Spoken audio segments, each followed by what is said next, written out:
என்னடா படம் பண்ணுறது அப்படின்னு சொல்லிட்டு நிறுத்திட்டேன் நான். அந்த சைடு வாழ்கிற ராதாவை ஆக வேண்டிய ஆள் தான்.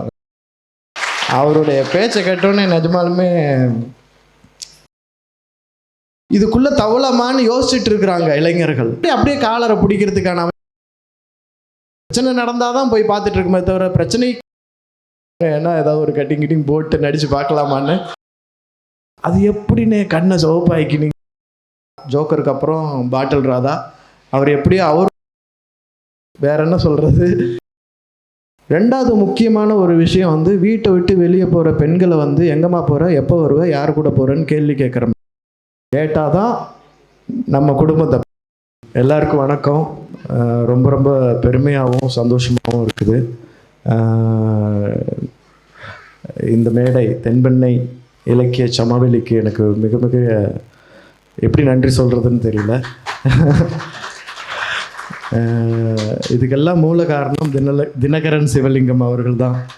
ஏன்னா அவருக்கு பெரிய நன்றி சொல்லிக்கணும். ஏன்னா நான் வந்து ஒரு பீரியடில் என்னடா படம் பண்ணுறது அப்படின்னு சொல்லிட்டு நிறுத்திட்டேன் நான். ஒரு பீரியடில் வந்து படமே பண்ண வேணாம் அப்படிங்கிற மாதிரி. ஏன்னா ஒரே கதைகள் ஒரே இதாக வந்துகிட்டே இருந்துச்சு. ஸோ அதனால் அப்படி நிறுத்தி வச்சுட்டு போது தான் தினகரன் வந்து எனக்கு இந்த கதையை சொன்னார். கதை சொல்லிகிட்டே இருக்கும்போதே நான் அழுதுட்டேன்.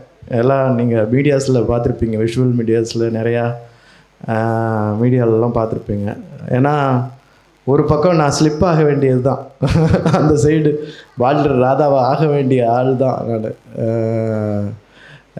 ரொம்ப ரொம்ப ஒரு இவர் எஸ்கேபி கருணா அவர்கள் சொன்ன மாதிரி, பவா அவர்கள் சொன்ன மாதிரி ரெண்டுக்கும் இடையில ஒரு கோடு இருக்குது. அந்த கோடை புரிஞ்சுக்கணும்.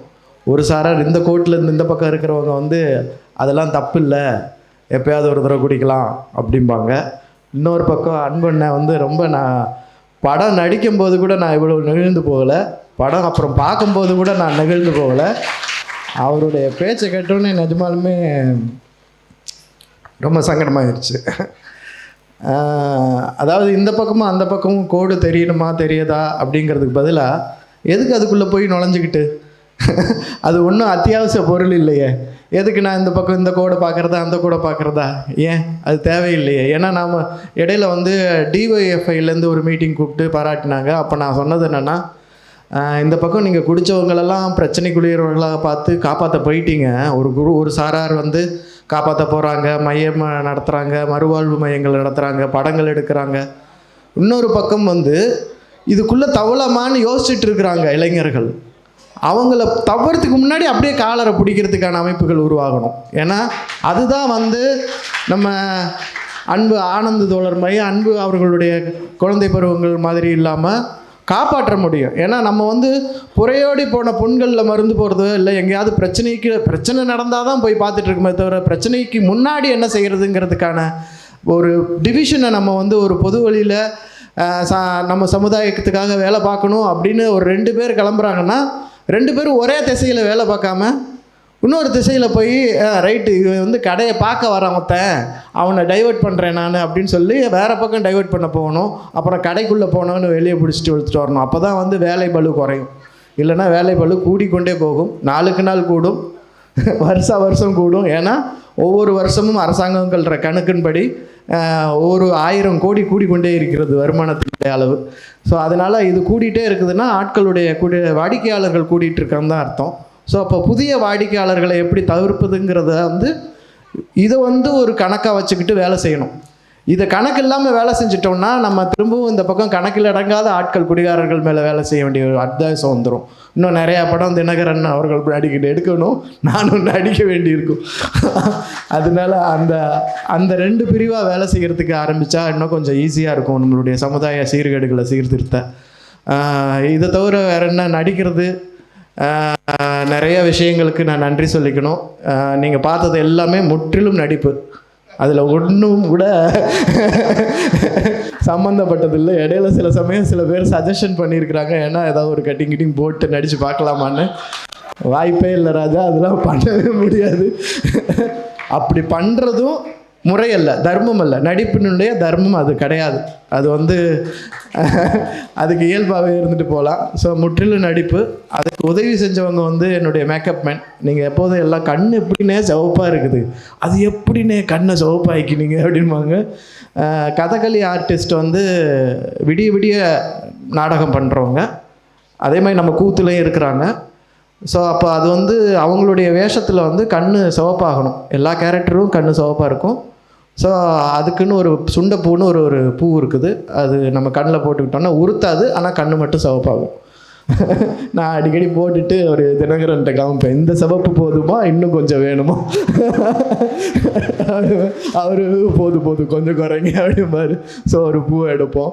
ஸோ அதனால் முற்றிலும் நடிப்பு. அதனால் எனக்கு உதவி செய்த அந்த லிவின்கிற ஒரு மேக்கப் மேனுக்கு ரொம்ப ரொம்ப நன்றி சொல்லிக்கிறேன். அதுக்கு நிறைய பர்சன்டேஜ் அவருக்கு தான் நன்றி போகணும். அப்புறம் இந்த மாதிரி ஒரு கதையை முத எடுக்கணும் அப்படிங்கிற சூழலுக்கு வந்ததும் சரி, அதை திறம்பட எடுத்ததுக்கான அவங்க குழுவினர்கள். நான் முக்கியமாக வந்து அவங்களுடைய அசிஸ்டன்ட் டைரக்டர், அப்போ வந்து நாங்கள் புதிய பேர் வச்சுருக்கோம், அஸ்பைரிங் டைரக்டர்ஸ் அப்படிங்கிற மாதிரி ஏடியை வந்து அஸ்பைரிங் டைரக்டர்ஸாக மாற்றிருக்கிறோம். அவங்க எல்லாருக்குமே நான் ரொம்ப பெரிய நன்றி சொல்லிக்கிறேன். ஏன்னா அவ்வளோ வேலை பார்த்தாங்க ஒவ்வொரு இடத்துலையும்.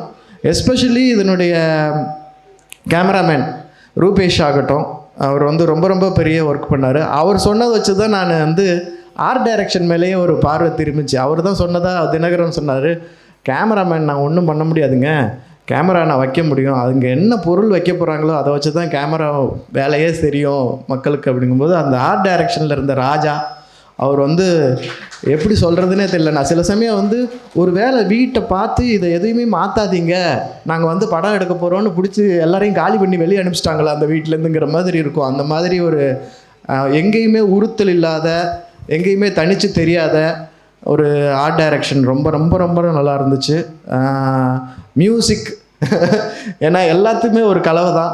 மியூசிக் வந்து சாண்ட்ரோல்டன் வந்து இப்போ நான் சாண்ட்ரோல்டன் மியூசிக்கில் படிக்கிற 2வது படம் ஜோக்கருக்கு அப்புறம் பாட்டில் ராதா. அவர் எப்படியோ அவரும் வந்துடுறாரு என்னுடைய படத்தில், நான் நடிக்கிற படத்தில்.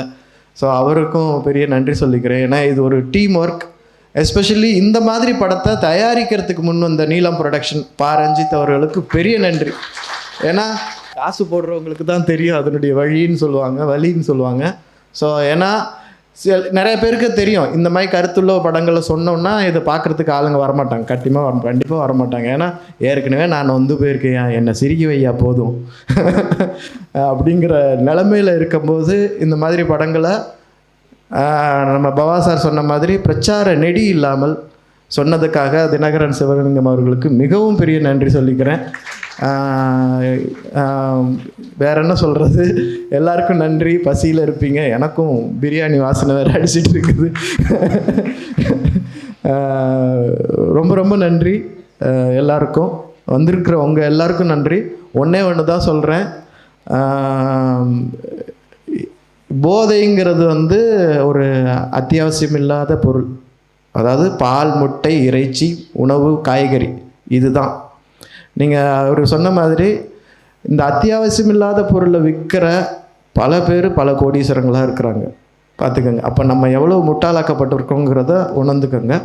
அந்த உணர்வை வந்து இளைய தலைமுறைக்கு கழுத்துங்க. 2வது முக்கியமான ஒரு விஷயம் வந்து வீட்டை விட்டு வெளியே போகிற பெண்களை வந்து எங்கேம்மா போகிற, எப்போ வருவ, யார் கூட போகிறேன்னு கேள்வி கேட்குற மாதிரி வீட்டை விட்டு வெளியே போகிற சின்ன பசங்க இளைஞர்களையும் எங்கே போகிற, யார் கூட போகிற, எப்போ வருவ அப்படிங்கிறத கேட்க ஆரம்பிக்கணும். கேட்டால் தான் நம்ம குடும்பம் தப்பிக்கும். புரியுதுங்களா? பெண்களை மட்டும் கேட்கக்கூடாது, ஆண்களையும் கேட்கணும்.